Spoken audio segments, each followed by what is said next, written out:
The NBA just hit 3.9 million viewers per game, a 33-year high. Wemby versus Brunson. The Spurs versus the Knicks. The NBA Finals starting tonight. The best basketball we've seen since Michael Jordan.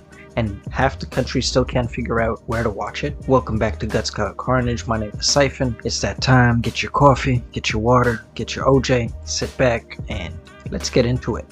Everyone's celebrating these playoff numbers, and they should. The basketball has been incredible, but nobody's talking about the part that's actually breaking the sport right now. The streaming rates have become so fractured that fans are spending more time figuring out where the game is than actually watching it. And that's not one small problem, that's a huge structural one. Before I get into the mess, let me make sure we acknowledge what's actually happening on the court, because this playoff run is genuinely special. Victor Wembanyama, Defensive Player of the Year, 7'4", blocks shots like he's swatting flies, moves like a guard, and he's 22 years old. He's doing things that shouldn't be physically possible, and he's doing them consistently. San Antonio knocked out OKC in 7 games to get here. Came back from down 1-0, won 4 of the next 6.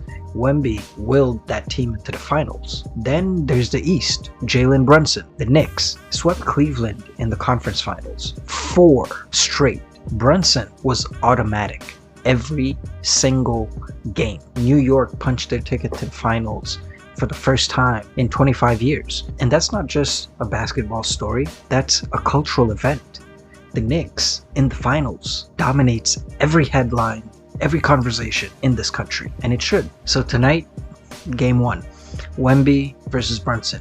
Spurs versus the Knicks. Defensive Player of the Year versus one of the most clutch players in the league. It's the finals matchup nobody predicted at the start of the season, and everybody wants to watch right now. Basketball right now is historic. The moment is historic, and the NBA should be riding this wave into the biggest summer it's had in 30 years. Except they can't, because the NBA sold its soul to the streaming bazaar. Here's the reality right now. NBA playoff games are scattered across ABC, ESPN, NBC, Peacock, and Amazon Prime Video. That's 5 different platforms. Some games are on traditional TV, some are only on streaming. Some require a cable subscription, some require a separate streaming subscription. Try saying that 5 times. And if you want to watch every playoff game, you need all of them. 3.2 million people search NBA playoffs every month, but search where to watch NBA playoffs, and you'll find Reddit threads literally full of fans losing their minds. Which app is the game on tonight? Why do I need Peacock for one game and ESPN for the next? I just want to watch basketball. Why is it so complicated? The NBA signed an 11-year, $76 billion. Oh my gosh.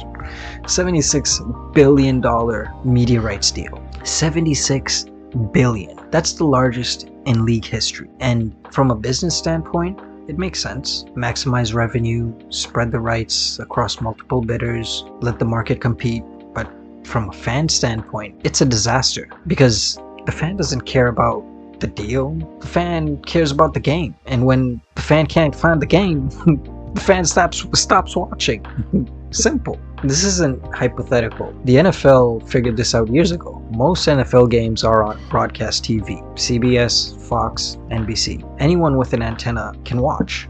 That's why NFL ratings consistently dwarf every other league. Accessibility equals audience. The NBA went the opposite direction. They chose revenue over reach, and the reach is starting to fracture. Real quick, before we keep going, if you're a basketball fan and you felt this frustration, drop a like. It helps more people find this conversation. Share this with somebody who's watching the NBA, because every fan needs to understand what's actually happening to their access. Leave your thoughts in the comments. I actually do read them. And if you think the NBA made the right call with this deal, this $76 billion deal, make your case down in the comments. I'd like to hear what you have to say. And if you're not subscribed yet, hit that button now, because we do this every week and you don't want to miss out on what comes next. So let's get back into it.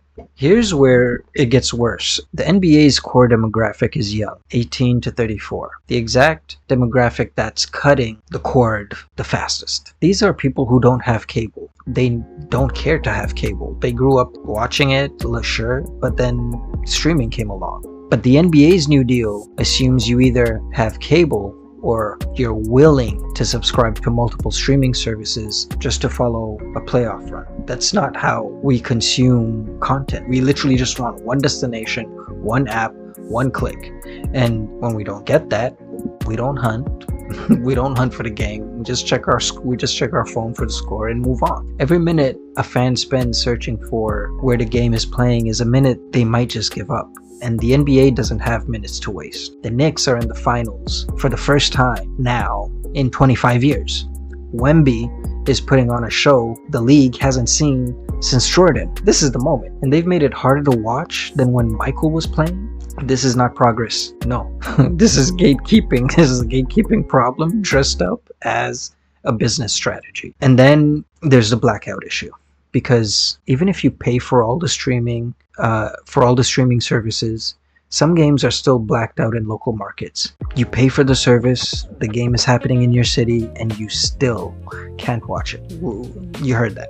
League Pass, blackouts. Local broadcasts, sometimes unavailable. The system is designed for an era when regional sports networks ruled. That era is dead.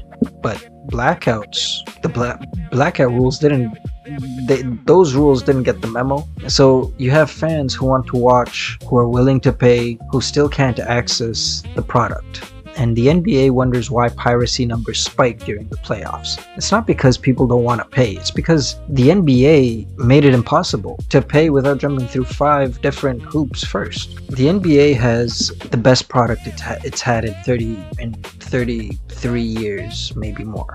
Wemby, Brunson, New York in the finals for the first time since 1999. Historic ratings. A cultural moment that should define the summer, and they're strangling it at a distribution level. The $76 billion deal will make the owners rich. That's not a dispute. But a league that maximizes revenue while minimizing access is building a ceiling on its own growth. The NFL proves that accessibility drives audience. The NBA proves that fragmentation frustrates it. And when the best season in 3 decades is harder to watch than a random Tuesday NFL game, the problem isn't basketball. The problem is the business. Revenue without reach is a slow death. And the NBA just hasn't felt it yet because the product has been so good. But when this finals ends, the offseason comes. The fans who couldn't find the games won't be looking for them next year. You don't miss what you never learned to watch. Now, tell me what you have to say. Did you struggle this year to find the NBA? To find the NBA playoffs? And do you think the league sold out its fans with the streaming deal? Or is this just, the future of sports? Drop it in the comments. I do read all of them. If you enjoyed this episode, hit that like, comment, share, and subscribe. Every single one of those actions definitely helps this channel grow, and I need it, please. Let's try and reach 100 subscribers. And I appreciate every one of you who's been rocking with Guts.Clout.Carnage from the beginning. More is coming. This is Guts.Clout.Carnage. My name is Siphon. Take care of yourselves and peace.